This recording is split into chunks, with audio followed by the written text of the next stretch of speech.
बाणी बोलिए मन का आपा खोए, ऐसी बाणी बोलिए मन का आपा खोए, और को शीतल करे, और को शीतल करे, आप शीतल होए कबीरा, आप शीतल हो। बड़ा हुआ तो क्या हुआ, जैसे पेड़ का चूर, सब साथ में गाएंगे। बड़ा हुआ तो क्या हुआ, जैसे पेड़ का चूर, पंथी को छाया नहीं, पंथी को छाया नहीं, फल लागे अति दूर कबीरा, फल लागे अति दूर।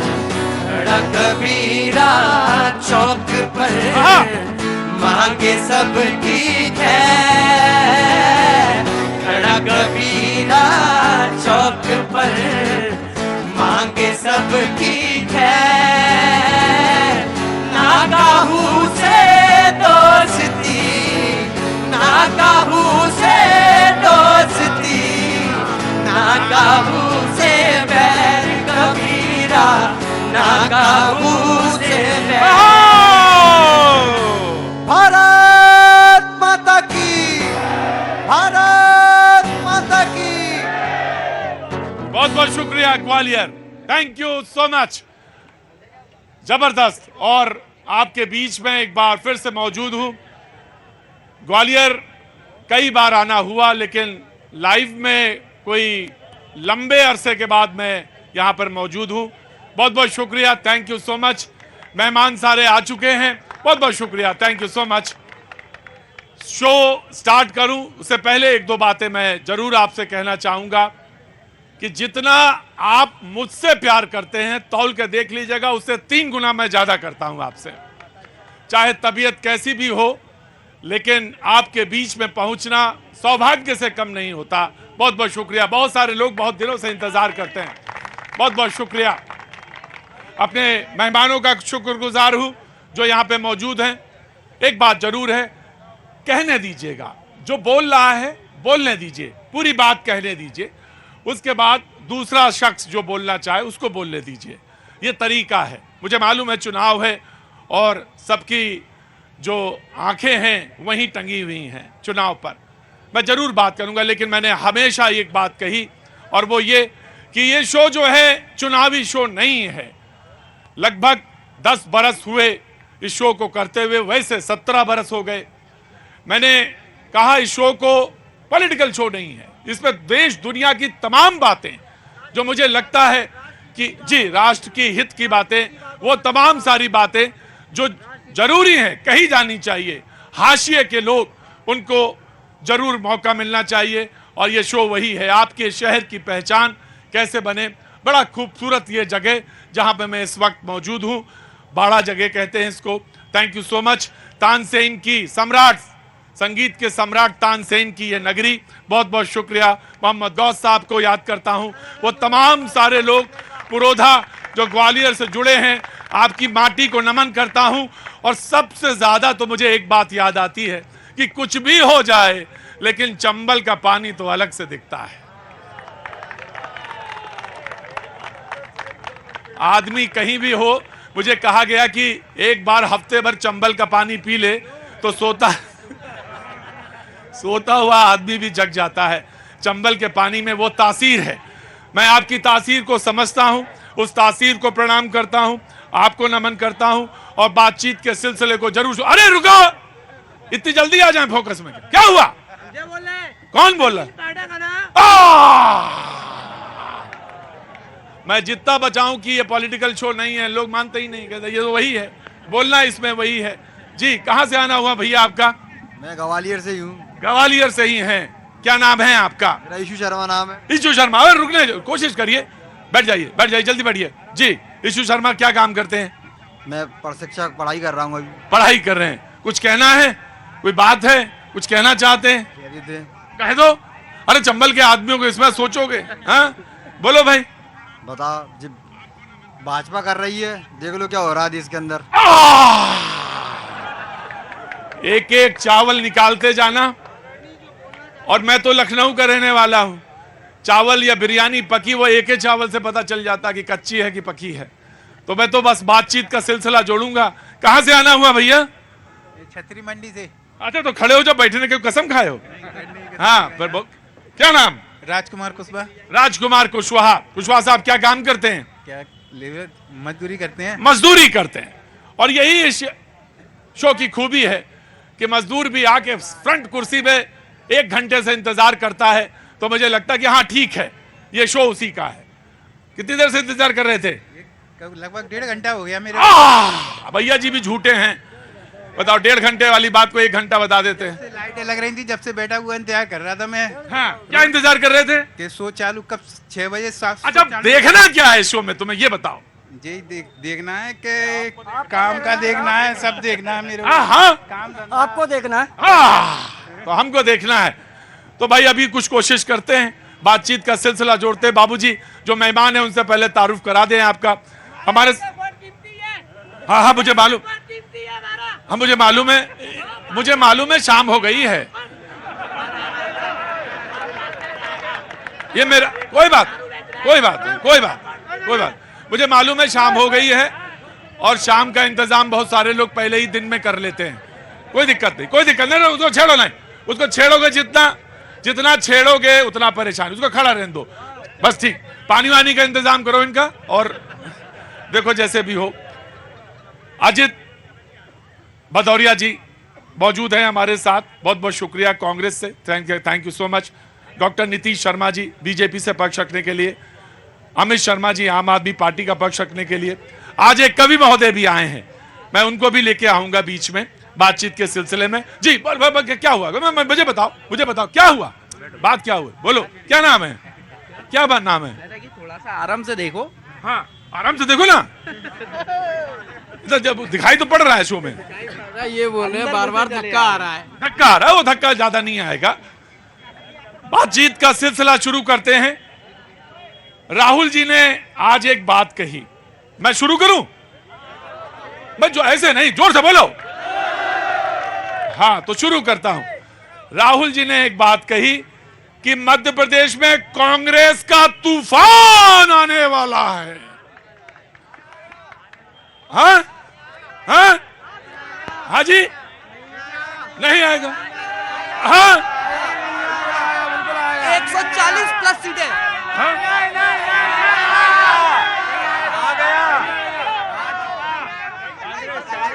आ गया। बैठो। हाँ जी हाँ। 2019 के लोकसभा चुनाव में भी आया था, पूरी साफ कर दी थी कांग्रेस को भाजपा ने। 28 सीटें लेके आए थे। 28 सीटें कहां से तूफान आएगा कांग्रेस? हाँ जी वो देखो ये मैंने नहीं कहा, ये राहुल जी ने कहा है। जो राहुल जी ने कहा बहस का आगाज करना है मुझे। उन्होंने कहा कि मध्य प्रदेश में कांग्रेस का तूफान आने वाला है। जी हाँ जी मैं बात रख रहा हूं। आगे आप ही इसके देवता हैं शो के, मुझे थोड़ी ना कुछ करना है उसमें। जी बोलिए साहब। इस बार तूफान आके रहेगा। तूफान आके रहेगा। हाँ इस बार तूफान आएगा, क्योंकि युवाओं में भी बहुत आक्रोश है। युवाओं में बहुत आक्रोश है। तूफान आके रहेगा। जी एक एक करके मैं आ जाता हूँ। जी जनाब। इस बार मामा जी से उनके भांजे नाराज हैं। मामा जी से भांजे नाराज हैं।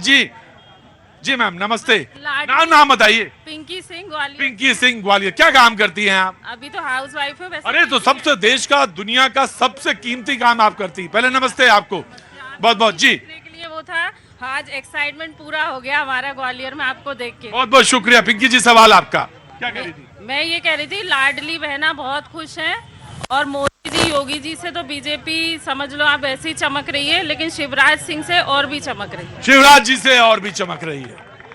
तो राहुल जी का कहना है कि एमपी में कांग्रेस का तूफान आने वाला है। डिबेट स्टार्ट करता हूं। सबसे पहले बीजेपी। राहुल गांधी को ग्वालियर के लोग केवल चैनल पे इसलिए देखते हैं कुछ इंटरटेनमेंट हो जाए, इससे ज्यादा वो कुछ भी नहीं है हमारे लिए।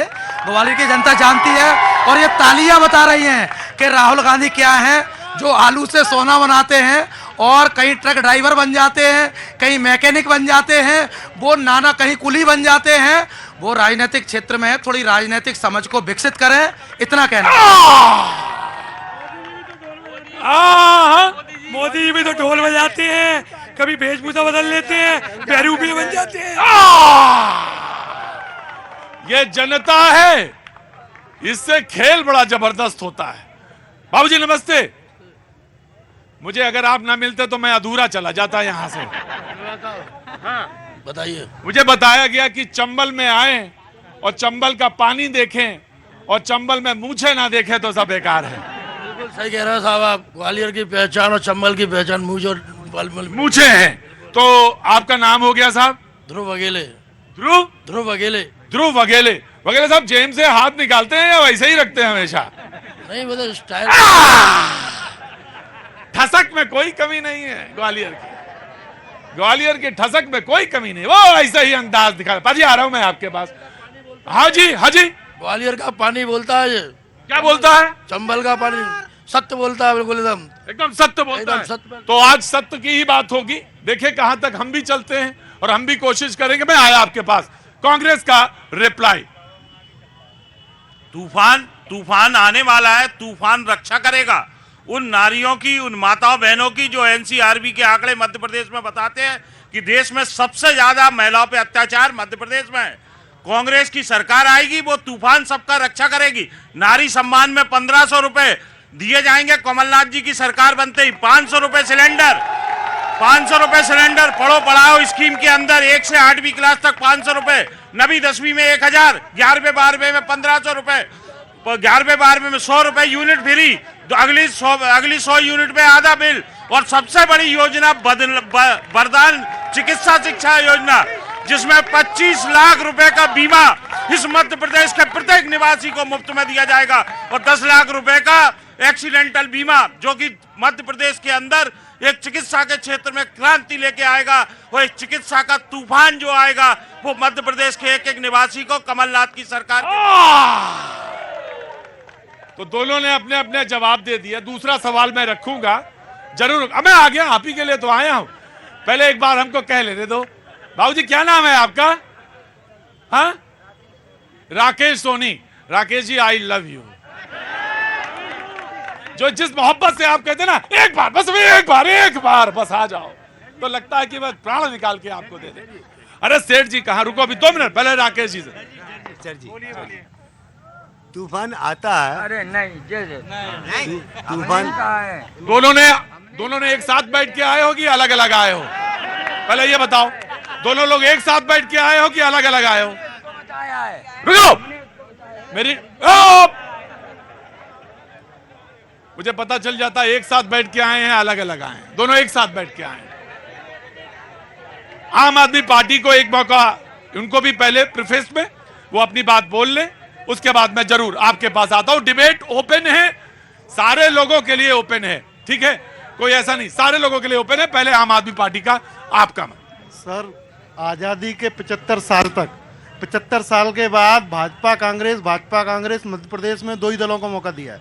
और स्थिति ये है कि इनको अगर 70 साल 75 साल मिल गए, 75 साल और दे दे जनता, तब भी ये लोग बदलने वाले नहीं हैं। इस बार जनता ने यह तय किया है कि घर का कचरा हो या दुकान का, मकान का या राजनीति का, सफाई झाड़ू करेगी, गंदगी साफ करेगी। आम आदमी पार्टी को, केजरीवाल को जनता एक मौका देगी। केजरीवाल जी को एक मौका देगी जी। अब मैं आता हूं। अरे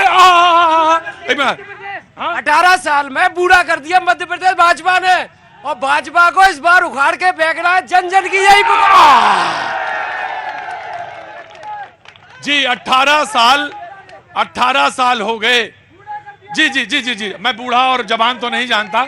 18 साल जी। मैं आया, मैं आपके पास भी आऊंगा जी जनाब। मैं नाम आपका, अरे देखो, अरे सुनो, बूढ़ा हुआ या नहीं, लेकिन मैं बच्चा जरूर बना दूंगा तुम्हें, चुपचाप जी। हाँ, रामेश्वर गुप्ता नाम है। रामेश्वर जी, बहुत बहुत स्वागत है आपका डिबेट में जी। बोलिए। मामा जी ने बहनों को तो 1200 रुपए करीब दे दिया, 1000 रुपए करीब। ये सारी ग्वालियर की जनता से ये पूछना चाहता हूँ, बहनों को तो दे दिए, जीजाओं को क्या दिया मामा ने? ये सारे जीजा नाराज हैं इनसे। इनको भाजपा की सरकार को उखाड़ के इस तरह फेंकेंगे कि घर में लड़ाइयां करा रहे हैं, पति पत्नियों में झगड़े हो रहे हैं। अंदर आओ, अंदर आओ। तो घर में क्या हो रहा है? लड़ाइयां हो रही है पति पत्नियों में। क्यों? कह रही है मैं को काम करूंगी, मुझे तो मामा पैसे दे रहा है। हाँ। पति लोग घर में लड़ रहे हैं पत्नियों से कि भाई हम भी जो कमाई करते हैं, हमारी कमाई से गुजारा चल रहा है, वो कल से आपको पैसे देने लगा। तो मामा ने बहनों को दे दिया लेकिन जीजाओं को कुछ नहीं दिया। कह रहे मामा ने दे दिया लेकिन जीजा नाराज हैं। और फूफा का क्या करें? फूफा जी भी तो नाराज होते हैं। मैं आया जी। हाँ, जो लोग भाजपा को गाड़ने की बात करते हैं, घर जाकर उनकी महिलाएं, उनकी पत्नियां, हमारी भी लाइन में जाकर 1250 लेके आती है लाडली बहना योजना के, और हस्बैंड उनके बोलते हैं कि भाजपा को गाड़ के फेंकना है। ऐसा नहीं चलेगा, ऐसा नहीं चलेगा। क्या नाम है आपका? मेरा नाम सालिम खान है। सालिम खान साहब कहते हैं कि जो लोग बीजेपी को उखाड़ने की बात कहते हैं, उनके घर की पत्नियां भी 1200 रुपए लेके आती, और उनके घर में आके पति चाहे कुछ कहें। सालिम भाई, एक मिनट भाई, अरे रुको भाई, नाराज नहीं होते। सालिम भाई काम क्या करते हैं आप? ये कर लेते हैं, प्राइवेट काम करते हैं। प्राइवेट काम कर लेते हैं? मतलब जिस तरह से आपने कहा कि कर लेते हैं तो मुझे लगा कि पता नहीं क्या है। जी मैं आऊंगा आपके पास, 100% आऊंगा, वेट करिए जी। बुढ़ापे का सहारा राहुल गांधी हमारा, ओल्ड पेंशन स्कीम। जी जनाब मेरा इन सब नेताओं से एक निवेदन है। सवाल आपका मैं जानना चाहता हूँ, नाम आपका? मैं शैलेंद्र सिंह परियार। शैलेंद्र जी, पहले तो आपका बहुत बहुत स्वागत है, और दीपावली गई है, बहुत बहुत शुभकामनाएं परिवार को। जी आप बोलिए। मेरा इन तीनों नेताओं से और पार्टियों से एक जानकारी चाहिए, जो आप फ्री में दे रहे हैं तो वो आप अपनी पार्टी के फंड से दे रहे हैं कि हम लोगों के टैक्स के फंड से दे रहे हैं? कि ये हमारा ही पैसा आप हमको दे रहे हैं या पार्टी के फंड से दे रहे हैं? ये परिहार जी सवाल पूछते हैं बाबूजी। हाँ जी, बहुत सही सवाल है, बहुत सही। क्या नाम है आपका? मुकेश मौर्य जी कहते हैं कि परिहार जी ने सवाल बहुत अच्छा पूछा। पहले आराम से, या तो तुम आ जाओ या हम आ जाए, एक ही जना आएगा। पहले कांग्रेस है, बीजेपी, फिर आम आदमी पार्टी। देखिए, बहुत अच्छा सवाल है हमारे मित्र का।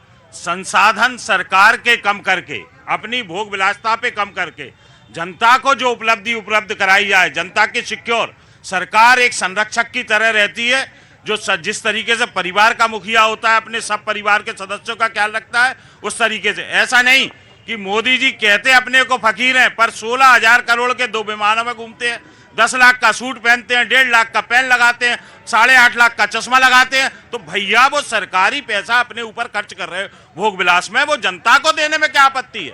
आपको जनता को देना चाहिए। शिवराज सिंह जी ने मध्य प्रदेश के अंदर 224 करोड़ रुपए अपनी ब्रांडिंग पे अभी रिसेंटली खर्च किए। 4 लाख करोड़ का खर्चा मध्य प्रदेश में पैदा कर दिया।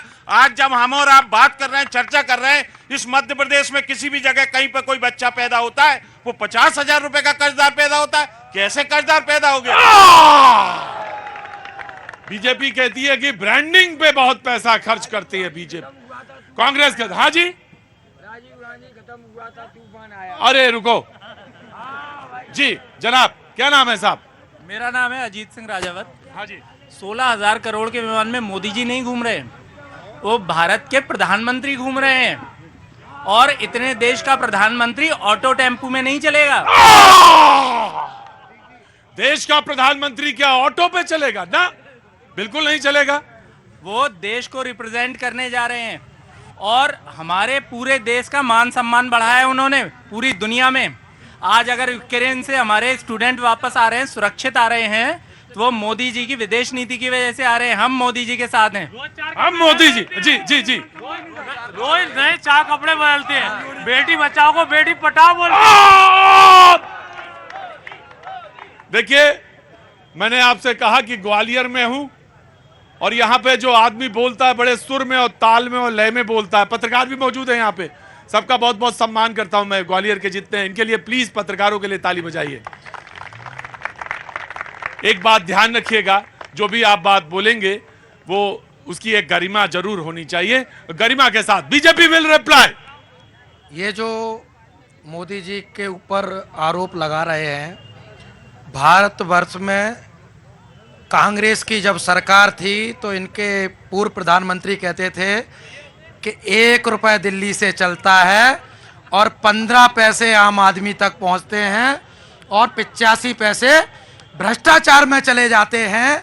तो कौन भ्रष्टाचार उस समय कर रहा था, पहला प्रश्न। दूसरा, ये वही कांग्रेसी हैं जिन्होंने जब से इनकी सरकारें बनी हैं आकाश पाताल पृथ्वी तीनों पर 850 घोटाले किए हैं।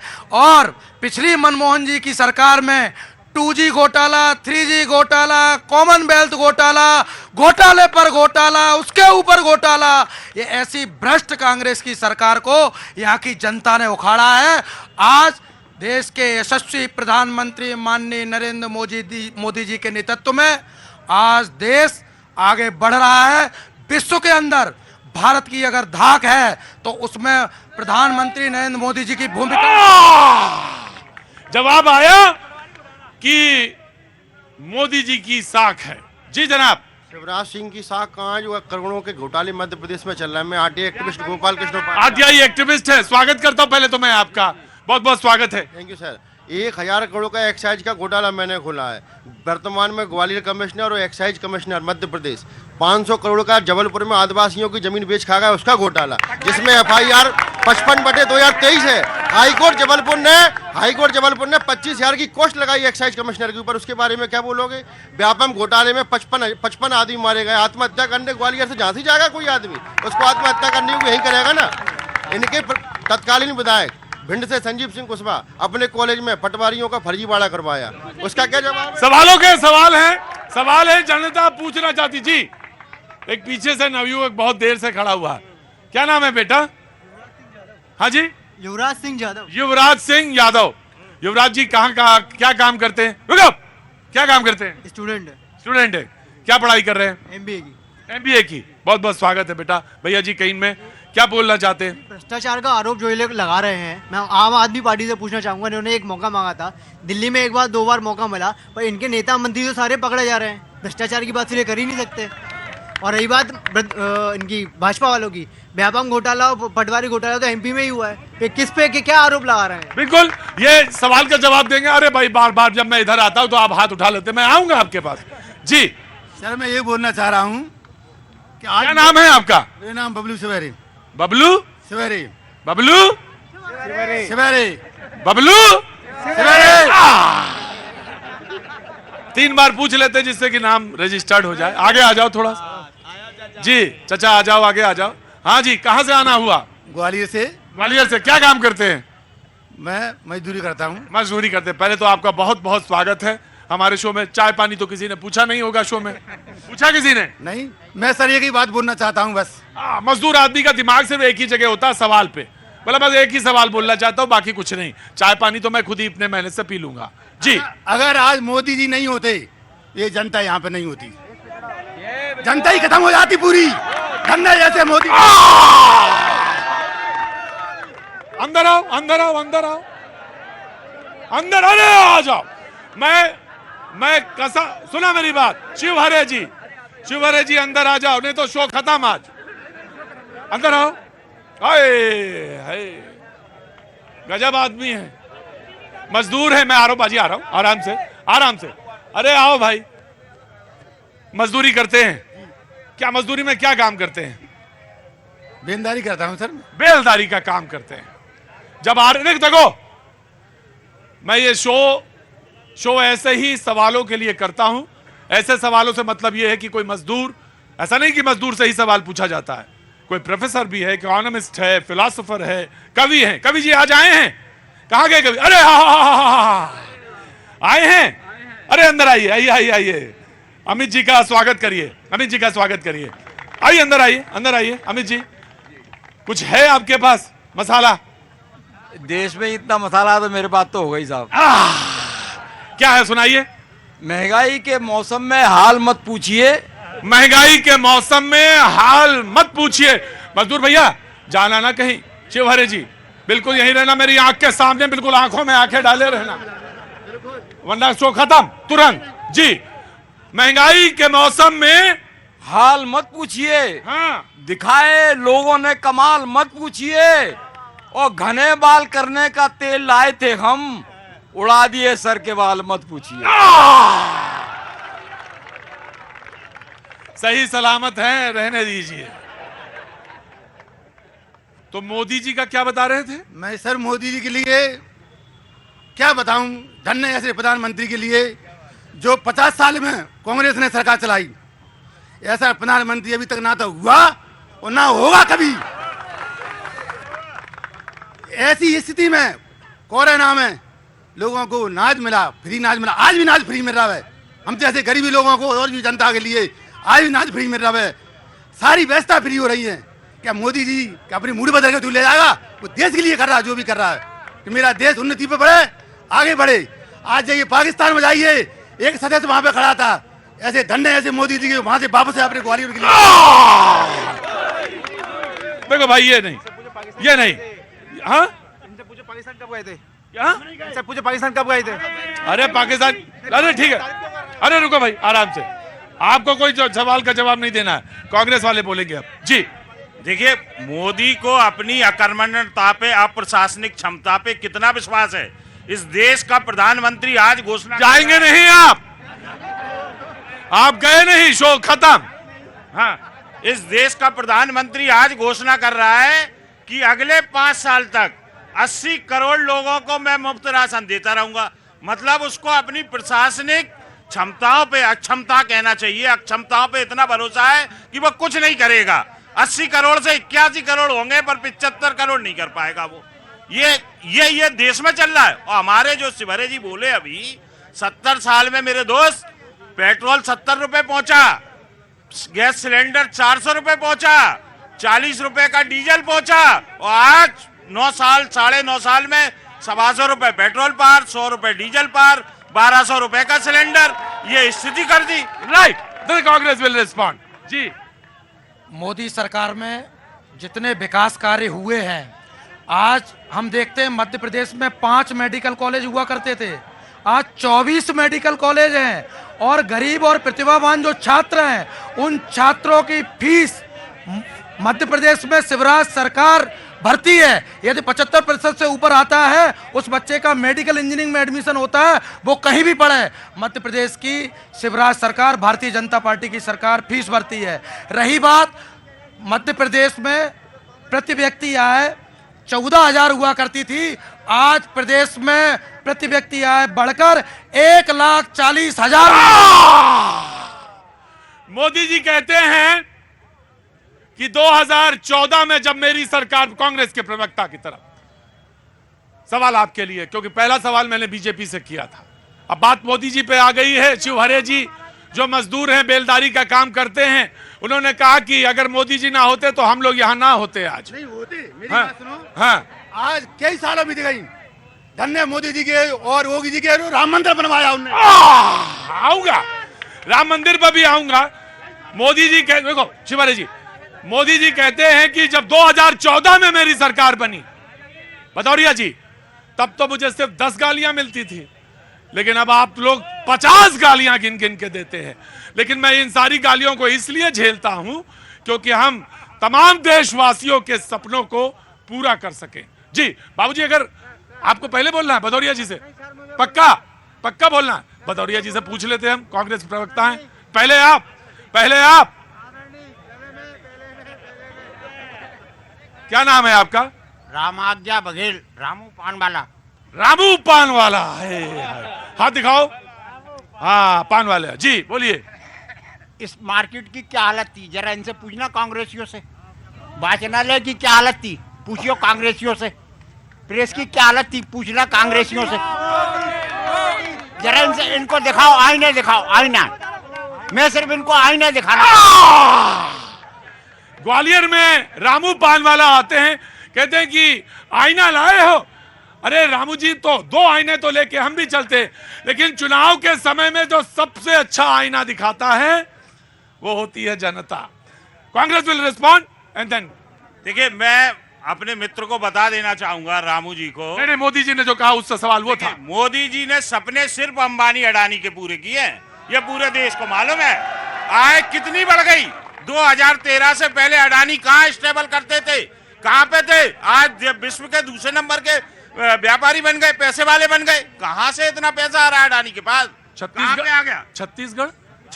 छत्तीसगढ़ राजस्थान की अगर आप बात करेंगे ना, आप अगर व्यवसाय कर रहे हैं व्यवसाय करिए, परंतु सरकार को गिरवी मत रखिए। कांग्रेस के प्रवक्ता ने जवाब दिया। और मैं कवि जी में आ रहा हूं, 20 हुए हैं, एक छोटा सा कांग्रेस के बाद बीजेपी, और फिर मैं आपको तैयार रखिए जी। छत्तीसगढ़ के मुख्यमंत्री का महादेव ऐप घोटाला हमने देखा होगा। सटोरियों से 580 करोड़ उन पे बरामद होते हैं। ये लोग भ्रष्टाचार के आरोप लगा रहे हैं। मोदी सरकार पर एक भी भ्रष्टाचार का आरोप नहीं है। मध्य प्रदेश में रामू पान वाले ने बताया कि बाड़े को देखिए, आज इनके मंत्री उमंग सिंगार मध्य प्रदेश में थे। उन्होंने कहा 15 महीने की जो कांग्रेस सरकार थी कि कांग्रेस में वसूली होकर ऊपर तक जाती है। चंबल के इनके मंत्री थे गोविंद सिंह, वो कहते हैं कि हमारी कांग्रेस सरकार में रेत खनन होके वो पैसा दिल्ली तक जाता है। इनके मंत्री इनकी सरकार पर आरोप लगाते हैं, तो ये क्या बोलेंगे? इनके पास, कांग्रेस के पास केवल है जनता के लिए है तो भूख देना है, भय देना है और भ्रष्टाचार। कवि जी आपको क्या देना है? मेरे को साहब कुछ नहीं देना। आज स्थिति ये है कि नेता माला माल हमारी बस्ती में, नेता माला माल हमारी बस्ती में, और जनता है कंगाल हमारी बस्ती में। वक्त छोड़े से ब्रेक का, ब्रेक के बाद आया। शिवानी बोलिए मन का आपा को।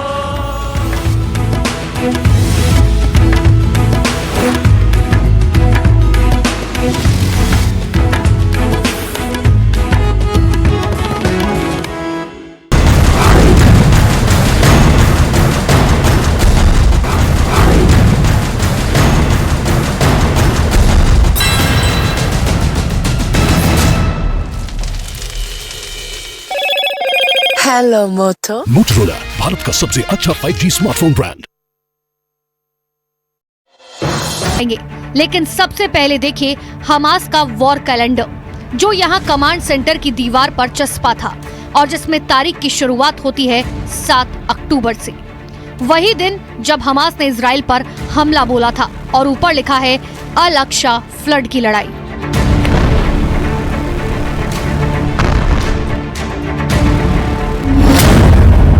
इस कैलेंडर को ध्यान से देखिए।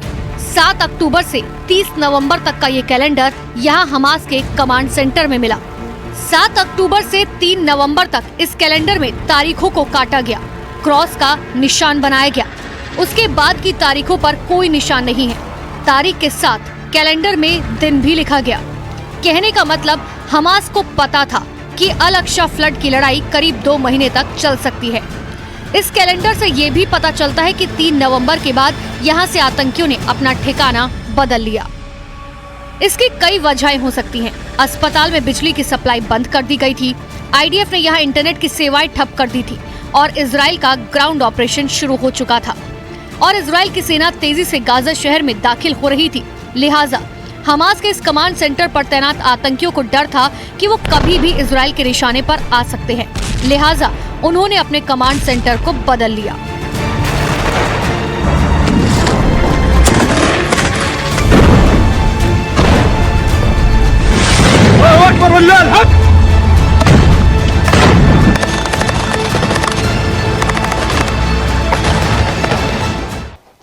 There is a list. This list, in Arabic, this list says we are in an operation, the operation against Israel. यहाँ हमास के तमाम हथियार भी मिले हैं।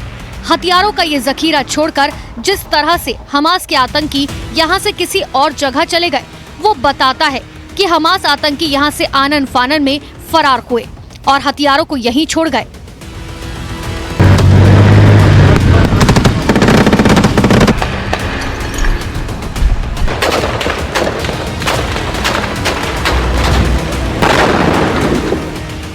देखिए कि इस कमांड सेंटर में जो सबूत मिले हैं जो बता रहे हैं कि यहाँ पर हमास के आतंकियों ने बंधकों को रखा था।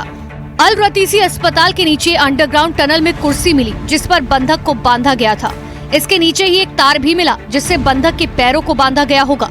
वहीं दूध की एक बोतल भी मिली जिससे लगता है कि यहाँ पर बच्चों को भी बंधक बनाकर रखा गया था। बच्चों के लिए इस्तेमाल होने वाले नैपी का पैकेट भी यहाँ मिला। These are explosives. These are vest with explosives.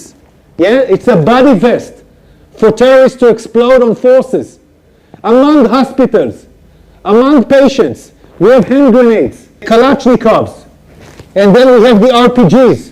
People shooting RPGs from hospitals. This is Hamas firing RPGs for hospitals. The world has to understand who is Israel fighting against. अब तक Hamas Gaza में इंसानियत की बातें करके psychological warfare में जुटा हुआ था। इजराइल अब इसका जवाब दे रहा है और उसके साइकोलॉजिकल वॉरफेयर की पोल खोल रहा है। इजराइल ये बताना चाहता है कि कैसे हमास गाजा के उन अस्पतालों को ह्यूमन शील्ड के तौर पर इस्तेमाल कर रहा है जिनमें लोगों का इलाज हो रहा था, जहां पर बच्चे भी मौजूद थे और इसी जगह को हमास ने अपना सेफ हाउस बना रखा था। अपना कमांड सेंटर बनाकर इजराइल पर हमलों को अंजाम दे रहा था और यहीं पर बंधकों को छिपा भी रखा था। यानी जंग की शुरुआत में इजराइल जहां तक पहुंचना चाहता था वहां तक पहुंचने में उसे कामयाबी मिल गई है। बतौर इजराइल के मुताबिक उत्तरी गाजा को पूरा कंट्रोल करने के अपने आखिरी चरण में आईडीएफ की सेना पहुंच गई है, क्योंकि हमास के कमांड सेंटर तक आईडीएफ पहुंच गई है और जल्द ही आकाओं तक भी पहुंच जाएगी। 7 अक्टूबर को हमास ने इजराइल पर हमला करके 1400 से ज्यादा लोगों को मौत के घाट उतार दिया था और 200 से ज्यादा लोगों को बंधक बना लिया था और उन बंधकों को अपने सुरंगों की भूल-भुलैया में लेकर चली गई थी, जिसे इजराइल की सेना ने भेदने का दावा किया। इसके साथ ही इजराइल का ये भी आरोप है कि हमास के लड़ाके उत्तरी गाजा के सभी अस्पतालों को कमांड सेंटर की तरह इस्तेमाल कर रहे हैं, जहाँ से वो लगातार इजरायली सेना को निशाना बनाने की फिराक में है। और दावा ये भी है कि हमास की इस चाल की वजह से इजराइल की सेना उत्तरी गाजा के अस्पतालों को निशाना बना रही है। अल कुद्स अस्पताल पर जो आरोप इजराइल की फौज ने लगाए, वैसे आरोप शिफा अस्पताल पर पहले से लग रहे हैं और ठीक वैसे ही आरोप अल रतीसी पे भी लगे हैं। उत्तरी गाजा के अल रतीसी अस्पताल में हथियारों के साथ हमास के वॉर कैलेंडर और बंधकों को रखे जाने के सबूत के साथ ही 7 अक्टूबर को इजराइल पर किए गए हमले में इस्तेमाल मोटरसाइकिल भी मिली और तो और हमास के आतंकियों का ड्यूटी चार्ट भी मिला। और इजराइल को यकीन है कि अल शिफा अस्पताल में इससे बड़ा कमांड सेंटर है, जहां इजराइल और हमास की जंग जारी है और जहां 7 अक्टूबर के हमले का मास्टरमाइंड यन्हा सिनवार के भी छिपे होने की आशंका है।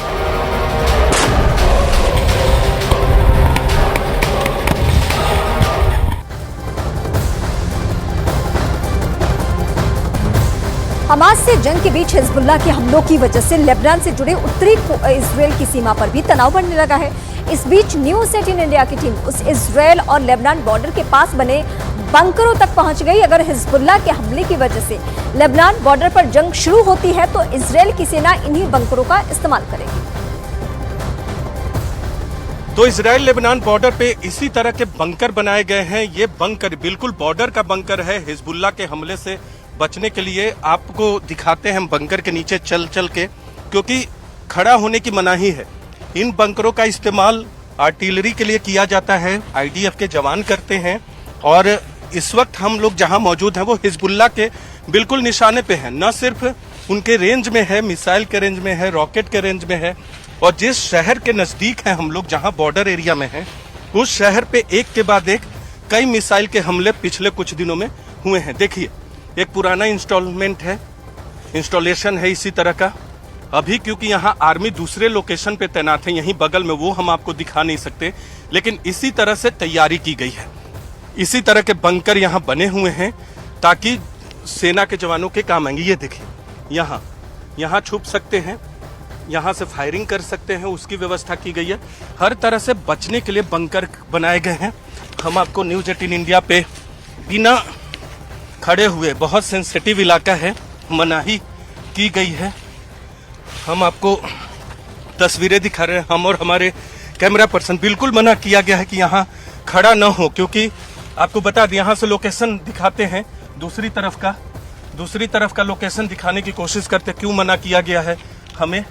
वो देखिए पीछे में जो पहाड़ आपको दिख रहा है, उसके पीछे में हिजबुल्ला है, वहां से रॉकेट फायरिंग की जाती है और इसीलिए हमें मना किया गया कि आप खड़े ना हो। कैमरा पर्सन करम आपको थोड़ा सा ऊपर उठ के दिखाने की कोशिश कर रहे हैं, लेकिन हम आपको वो बंकर दिखा रहे हैं जहां से।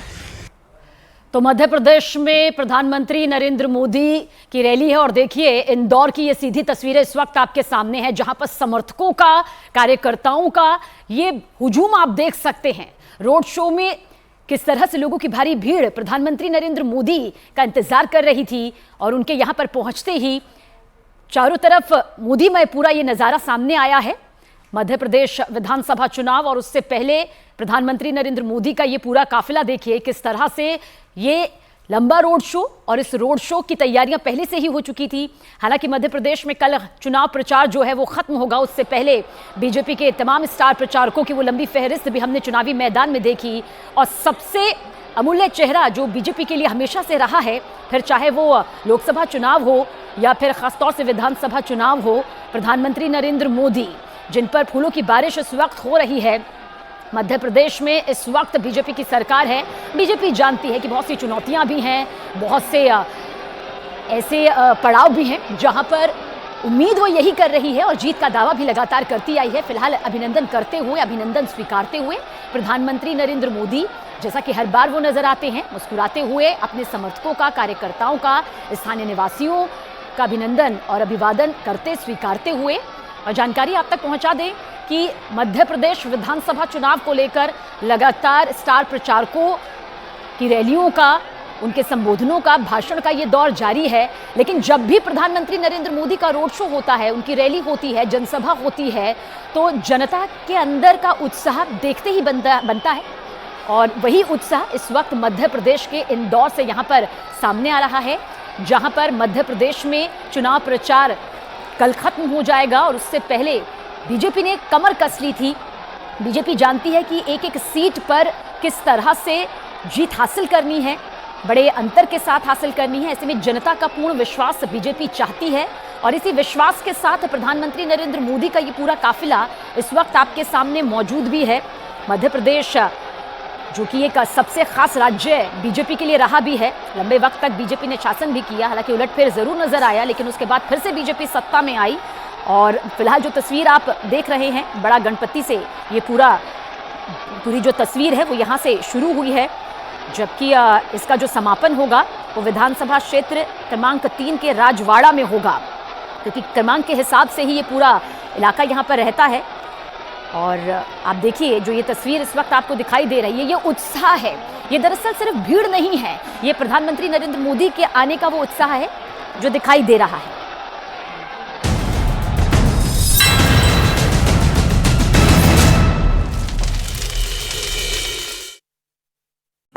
दादी उन्होंने अपनी तैयारी कर रखी है। इसमें ये देखिए, ये एक है और आगे दिखाते, आगे चल के दिखाते। इसी तरह से बीच में आपको जालियां दिखेंगी।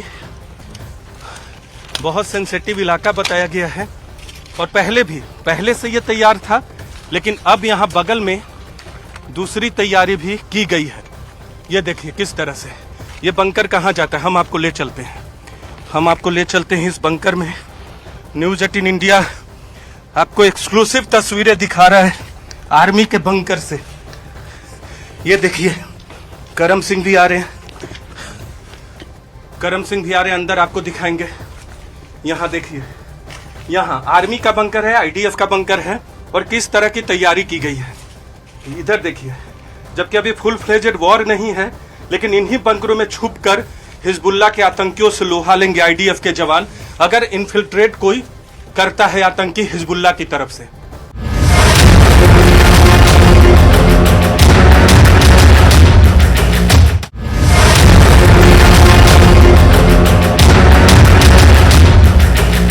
और इस बीच इजरायल की सेना ने दावा किया कि हमास एक लंबी जंग लड़ने की तैयारी में है। इजरायल की सेना ने हमास की कमांड सेंटर पहुंचने का दावा किया। इसी कमांड सेंटर में इजरायल के बंधकों को रखा गया था, साथ ही वहां से हथियारों का जखीरा भी बरामद हुआ है।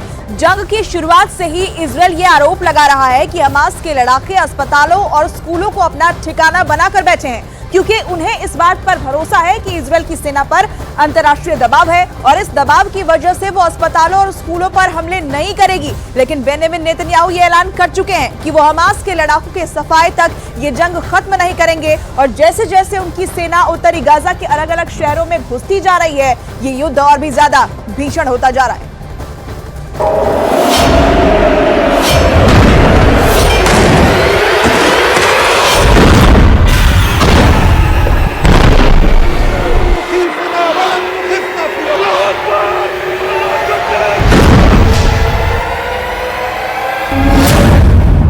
हमास के कमांड सेंटर में इजराइल की सेना।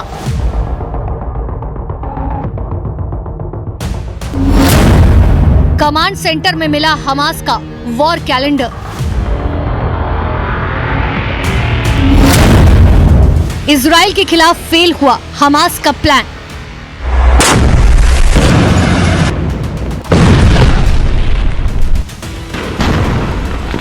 ये देखिए, ये है हमास का वो कमांड सेंटर जिसे उसने उत्तरी गाजा के एक बड़े अस्पताल के नीचे बना रखा था।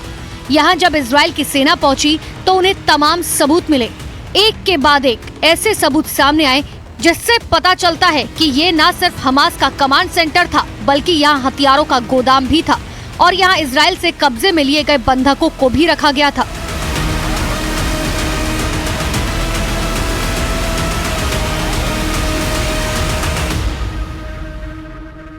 हम एक एक करके आपको हर एक सबूत को दिखाएंगे, लेकिन सबसे पहले देखिए हमास का वॉर कैलेंडर जो यहाँ कमांड सेंटर की दीवार पर चस्पा था और जिसमें तारीख की शुरुआत होती है 7 अक्टूबर से, वही दिन जब हमास ने इजराइल पर हमला बोला था और ऊपर लिखा है अल अक्सा फ्लड की लड़ाई।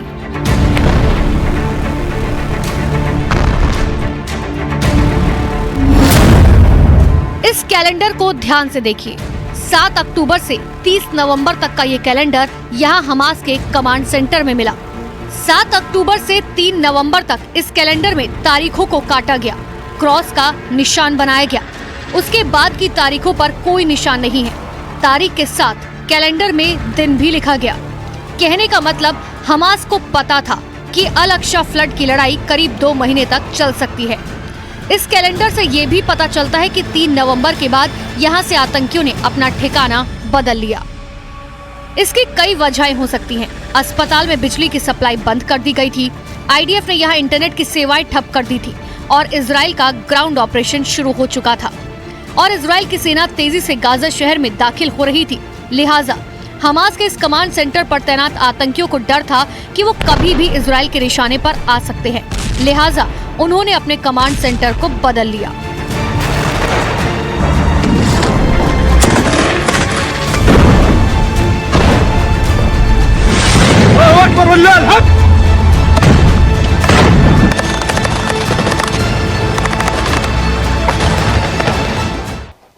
There is a list. This list in Arabic, this list says we are in an operation, the operation against Israel. यहाँ हमास के तमाम हथियार भी मिले हैं। हथियारों का ये जखीरा छोड़कर जिस तरह से हमास के आतंकी यहाँ से किसी और जगह चले गए, वो बताता है कि हमास आतंकी यहाँ से आनन फानन में फरार हुए और हथियारों को यहीं छोड़ गए।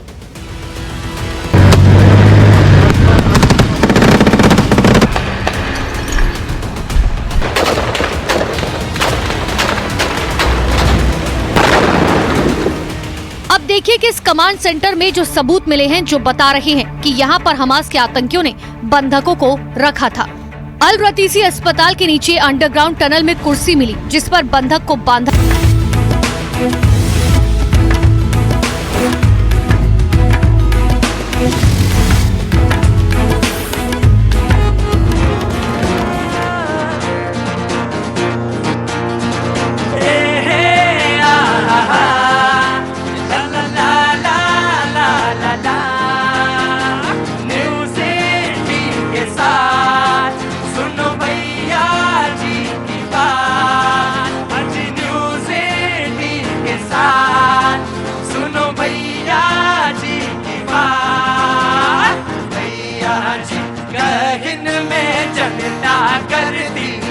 की बात, अरे भैया जी कहन में जनता करती मन की बात। नेताजी तैयार, यहाँ जनता भी तैयार, अजी नेताजी तैयार।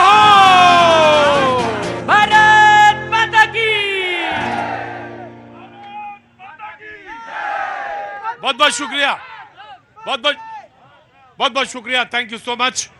ग्वालियर में आज मौजूद और इतने सुंदर, ये कहना चाहिए, ये जो प्रांगण है इस तरह का, इतना खूबसूरत शायद मैंने कहीं देखा हो। आपको लाख लाख बधाई है साहब, बहुत बहुत शुक्रिया, थैंक यू सो मच।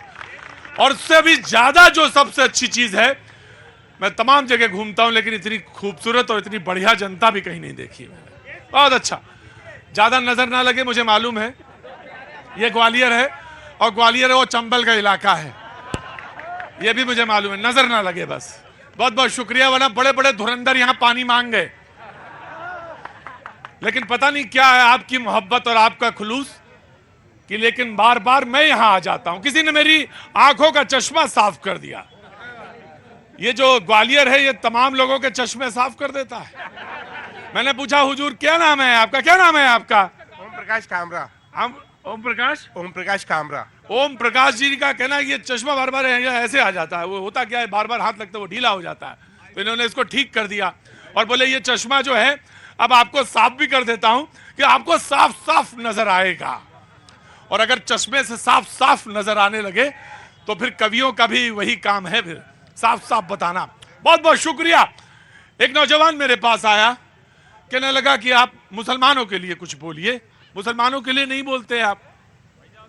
मैंने कभी ऐसा किया भी नहीं कि मैं हिंदुओं के लिए बोलूं, मुसलमानों के लिए फिर बोलूं, फिर क्रिश्चियन के लिए बोलूं, फिर सिखों के लिए बोलूं, ऐसा नहीं बोलता मैं अक्सर ये बात कहता हूं, मैं जिस सरजमी से हूं, जहां से आता हूं, मैं जिस जगह से आता हूं, जिस सरजमी से आता हूं, उसमें तो सारे रंग मिले हुए, मैं अलग अलग कैसे करूं? मैं इनका रंग, इनके रंग को कैसे अलग तकसीम कर दूं? है तो एक ही, कैसे तकसीम, कैसे बांट दूं? ये बात हमसे तो नहीं होगा। ये हाँ जी, हाँ जी, रंग एक नहीं है। हाँ। हिंदुस्तान सतरंगी में विदा हुआ है। क्या नाम है आपका? संजय। संजय जी क्या काम करते हैं? प्लम्बरिंग। बड़े बड़ों को पानी पिला दें ये। अंदर आओ, अंदर आ जाओ, देखो मेरी बात मान जाओ, अंदर आ जाओ, अंदर आ जाओ, बस तुरंत अंदर आ जाओ। बोले ये हिंदुस्तान का रंग है जो सतरंगी है, तुम अलग अलग करके देखना चाहो तो देखो, लेकिन मुझसे नहीं होगा। क्या नाम है बाबूजी? सतीश राजौरिया जी। और सर राष्ट्रगान यहाँ बाड़े, महाराज बाड़े पे होता है, पिछले 5.5 साल से रेगुलर करा रहा हूँ मैं, ये एक रिकॉर्ड है हमारा। बहुत बहुत शुक्रिया साहब, thank you so much. Plumber साहब सबको पानी पिलाते हैं, बिल्कुल सर, आपने पानी पिला दिया। जिसने भी वो सवाल किया था मुझसे और हाथ बुला के बोला मुझसे कि आप मुसलमानों के लिए कुछ बोलिए, मैंने कहा मैं नहीं बोल पाऊंगा हुजूर, अलग अलग नहीं बोल पाऊंगा, पहले मुसलमान फिर हिंदू और उसके बाद सिख फिर क्रिश्चियन, नहीं, रंग ही एक है और तुम तकसीम करके देखो तो देख पाओ तो देखो जी। सतरंग में बंधा है अपना हिंदुस्तान, हर रंग में बंधा है, हिंदू मुसलमान और सिख ईसाई पूरा मेरा मान। क्या बात है, प्लम्बर हैं और पूरा ज्ञान दे गए जी। खड़ी हुई है, क्या नाम है आपका? अनन्या पाठक। अनन्या जी क्या कर रही हैं? मैं लॉ कर रही हूँ। लॉ कर रही हैं। कोई सवाल है आपके दिमाग में? मैं कहना चाहती हूँ कि शिक्षा को लेकर इतने घोटाले मध्य प्रदेश में क्यों हो रहे हैं? शिक्षा को लेकर इतने घोटाले मध्य प्रदेश में क्यों हो रहे हैं, बताइए, बीजेपी के प्रवक्ता जवाब देंगे जी। बिटिया अनन्या अभी शायद 17-18 साल की है, जब से हमारी भारतीय जनता पार्टी की सरकार है। इस बिटिया को पता नहीं है कि कांग्रेस के समय मैंने 850 घोटाले बताए अभी तक, उनकी पूरी सूची भी दे दूंगा। कांग्रेस घोटाले पे घोटाले करने वाली पार्टी है। भारतीय जनता पार्टी के समय एक भी घोटाला नहीं हुआ है, एक भी घोटाला सिद्ध नहीं हुआ है। ये कांग्रेस जो नैरेटिव बनाती है, ये नैरेटिव बनाती है। बाबूजी नमस्ते, बाबूजी नमस्ते। मैं बता दूं ग्वालियर में 6 सीटें हैं, ग्वालियर में 6 सीटें हैं, 4 कांग्रेस के पास, पिछले 2 बीजेपी के पास। और अगर हम ग्वालियर और चंबल की कुल सीटों की बात करें तो लगभग 32 सीटें हैं और 27 सीटें पिछली बार कांग्रेस के पास थी। लेकिन यह भी एक कहा जाता है ग्वालियर बड़ा गजब का है, सरकार ही चुरा लेता है। मुझे बताया कि यह सवाल ना हो तो फिर बेकार है। यह कैसे होता कि आप सरकार ही चुरा लेते हैं, कहते हैं आप इल्जाम लगाते हैं इन पर और आप संभाल ना पाए घर, तो इसमें क्या दोष है आपका इनका? देखिए, जब 35 करोड़ रुपए में विधायक खरीदे जाएंगे, जनता का जो वोट है, कितने का? जनता का जो कितने का? कितने 35 करोड़ में। तो भैया एक बात सुनो कान खोल के, क्या काम करते हैं आप? क्या काम करते हैं? अरे बताओ। मजदूरी करते हैं। हाँ भाई, बिकाऊ माल ना हो कहीं भी, ऐसा चुनो इस बार, टकसाली चुनो। मैं आया इधर से कोई पूछना चाह रहा था। ना पाजी बोलो जल्दी। हाँ जी पाजी बोलो। सर, समस्या बीजेपी। क्या नाम है? त्रिलोचन सिंह। त्रिलोचन जी, क्या काम करते हैं? खाली बारदाने की फैक्ट्री है। अच्छा जी, बोलिए पाजी। ये मैडम ने एक सवाल पूछा बीजेपी के नेताओं से, उनने उतार दिया कांग्रेस के ऊपर कि वो ये घोटाले करते थे। पूछा भाई आपसे, उनके घोटाले क्यों गिना रहे हो आप ये बताओ ना, अपना काम बताओ ना, आप उनके घोटाले गिना रहे हो। समस्या है कि भैया अपना घर तो देख लो। आपने गुप्ता जी एक बार पूछ लिया सवाल, अगले 5 साल इंतजार करो, अब इतनी जल्दी नंबर नहीं आएगा। हाँ जी। हाँ सर जी, मैं ML माहौर। हाँ जी। कहाँ के रहने वाले? मैं यही लक्का ग्वालियर का रहने वाला। ग्वालियर का। क्या काम करते हैं? मैं मैन्युफैक्चर का नाम रेडीमेड। अरे भाई सुनने दो यार, भाई देखो ऐसा हल्ला मचाओगे तो नहीं हो पाएगा, बिल्कुल नहीं। हाँ जी। मैं ये बोलना चाहूँगा अपनी सरकार से कि ये लोग सारी चीज़ें फ्री दे रहे हैं सबको, किताबें फ्री हैं और कोई 1500 रुपये फ्री दे रहा है, कोई 1200 रुपये। तो बटोरो झोला लाओ, बटोर ले जाओ। सुनो सरी, तो ये सारी जनता को, आम आदमी को बटोरने पे ही लगा दिया है और करोड़ों रुपए पे विधायकों को खरीद रहे हैं। जो जनता बटोरती रहे, इनके लिए रोजगार नहीं रहेगा, इंडस्ट्री बंद हो जाएगी सारी, और ये भिखारी बन जाए, इनको बांटते ही। कांग्रेस से पूछा था मैंने, तो बीजेपी का टर्न है जी। ये जो बोल रहे हैं इंडस्ट्रीज की बात कर रहे हैं, मालनपुर और बामौर इंडस्ट्रियल एरिया यहाँ विकसित चल रहा है, और अगर इंडस्ट्रीज को किसी ने बंद किया है तो जेसी मिल, रैन मिल, ग्रेसिम मिल, इन कांग्रेस और कम्युनिस्टों ने उसको बंद करने का काम किया है। और ये अगर यहाँ उद्योग चालू किए तो भारतीय जनता पार्टी ने किए और लगातार चल रहा है। रुको भाई। हाँ, मालनपुर इंडस्ट्रीज बंद पड़ा, 2 लाख रोजगार कहाँ है सरकार के पास? 2 लाख रोजगार जी। आम आदमी पार्टी को बोलने दो, कभी जी आ रहे हैं, कभी को बड़ा संयम रखना चाहिए, धैर्य रखना चाहिए। मैं आ रहा हूँ जी। हाँ। पहले तो 2-3 राउंड के बाद आपने मौका दिया आम आदमी पार्टी को, उसके लिए धन्यवाद। अरे भाई, आप तो करूंगा सर, 2 मिनट हमें देंगे। बिल्कुल देंगे, आप तब तक बोलते रहे, तब तक बोलते रहे। भारतीय जनता पार्टी, जैसे कि हमारे मित्र बता रहे थे, जब भ्रष्टाचार पर बोलती है तो ऐसे लगता है जैसे डाकू गब्बर सिंह अहिंसा पे उपदेश दे रहा हो। मतलब वो पार्टी जिसका राष्ट्रीय अध्यक्ष सेना के ताबूत की दलाली करते ऑन कैमरा पकड़ा गया हो, जिस पार्टी ने मध्य प्रदेश के अभिभावकों का, युवाओं का भविष्य व्यापम जैसा पटवारी घोटाला किया हो, जिस पार्टी के मुख्यमंत्री का मंत्रालय, जो बाल विकास मंत्रालय मुख्यमंत्री के पास है, उस पर गरीब बच्चों का, कमजोर बच्चों को, कुपोषित बच्चों का पोषण आहार घोटाला करने का ऑडिट जर्नल की रिपोर्ट हो, और 200 करोड़ का मात्र 6 जिलों में उन्होंने घोटाला पकड़ा और जांच के लिए सिफारिश करी, वो जांच नहीं कराई गई। जिस पार्टी का केंद्रीय मंत्री मैं आया टाइम है, वेरी क्विक रिस्पॉन्ड। आम आदमी पार्टी कह रही है आपका करप्शन है। देखो भैया, भ्रष्टाचार पर वो बात कर रहे हैं जिनके मंत्री, जिनके उप मुख्यमंत्री, जिनके सभी जेल में, और जिनमें करोड़ों के पर्दे लेने वाले, आम आदमी की बात करने वाले, जिनके दिल्ली के सभी मंत्री जेल में हैं, वो भ्रष्टाचार पर उपदेश कर रहे हैं। रुको, क्या नाम है आपका? शकील मोहम्मद। शकील मोहम्मद, अरे कहाँ रह गए थे शकील, इतनी देर से आए? अरे ये बोलना चाह रहे हैं साहब, जनता परेशान है। जनता परेशान है। शकील भाई कह रहे हैं जनता बहुत। रुको भाई, पहले शकील भाई का सवाल होगा, उसके बाद शकील भाई क्या कह रहे हैं? जी, जो डीएपी का कट्टा 500 रुपए का था, जो आज 1500 रुपए का 2000 का कट्टा बिच रहा है बाजार के अंदर। कौन सा? डीएपी का। डीएपी खाद। हाँ, खाद, डीएपी का खाद। और जो नोटबंदी हुई थी, जो परेशान हाल थे लोग, तो धक्का खा रहे थे बुजुर्गों को उठा के लेन में, जो खाद के कट्टे में जो लगे थे लेन में, उनको धक्का मार रहे थे, लठियां बज रहे थे, तो क्या बोलते हैं, उनके लिए जनता परेशानी थी ना। शकील भाई कह रहे हैं कि जो सर जिस पार्टी का केंद्रीय मंत्री इसमें नहीं सुन, इसमें ना लो जी, मैं आ रहा हाँ जी बोलिए। आम आदमी पार्टी के मुख्यमंत्री भी जेल जाने वाले हैं। आप विवेचना अधिकारी मत बनिए, भले आप विवेचना अधिकारी मत बनिए, जो होगा वो देखेंगे, पर आप विवेचना अधिकारी ना बन जाइए। जी, जवान के लिए ओल्ड पेंशन क्यों लागू नहीं हो रही? विधायक एक दिन का बनता है, उसको ओल्ड पेंशन लागू होती है, क्यों? ये मतभेद क्यों है? एक जवान बॉर्डर पर सिपाही गोली खाता है, इनको एक दिन का बोलते हैं, वो बोलते हैं रेवड़ी बांटेंगे। क्या है? आदमी 60 साल के बाद उसको ओल्ड पेंशन नहीं है, इनको 2 दिन शपथ लेने के बाद भी ओल्ड पेंशन लागू। ये वो इलाका है जिससे मुंबई, दिल्ली, कोलकाता, बड़े बड़े मेट्रो सिटीज में लोग काम करने जाते हैं मजदूरी के लिए, और बहुत अधिसंख्य लोग जो हैं आर्मी, पैरामिलिट्री फोर्सेस में भी जाते हैं। यहां पे बड़ा इसको बात फक्र की बात कही जाती है। ये इलाका वो इलाका है। और ओल्ड पेंशन का ये सवाल तीसरी बार पूछा गया, 2 बार इस शो में और 1 बार मैं दिन में घूम रहा था वहां। जी बाबूजी नमस्ते। अरे कहां रह गए थे आप, बहुत देर से आए? मेरा सर आपसे एक सवाल है। मेरे से? अरे है स्वामी प्रसाद मौर्य जो हैं, ये ऐसा लफ्ज क्यों बोलते हैं जो कि सभी देवी देवताओं को, हिंदुओं के ऊपर ही बोलते हैं और समाज के ऊपर क्यों नहीं बोलते? स्वामी प्रसाद मौर्य? हाँ जी, समाजवादी पार्टी है।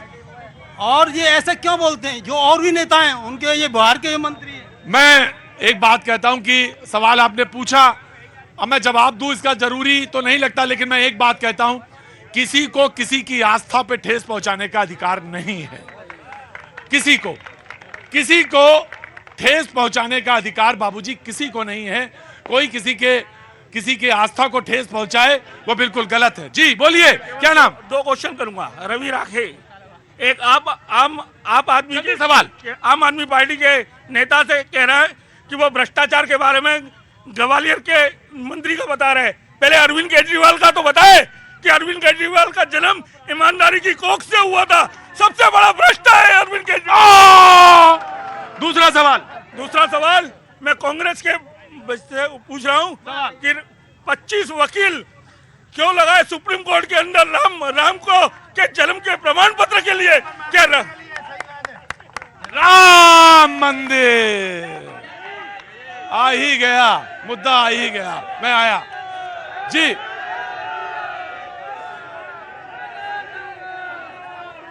बाईस तारीख को निमंत्रण मिला है, 22 तारीख को चल रहे हैं आप?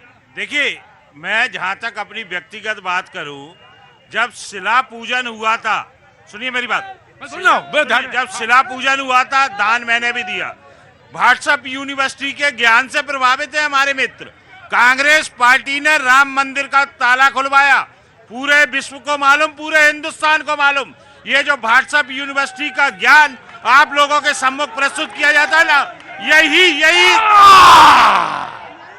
बीजेपी कह रही ताला तो हमने खुलवाया है।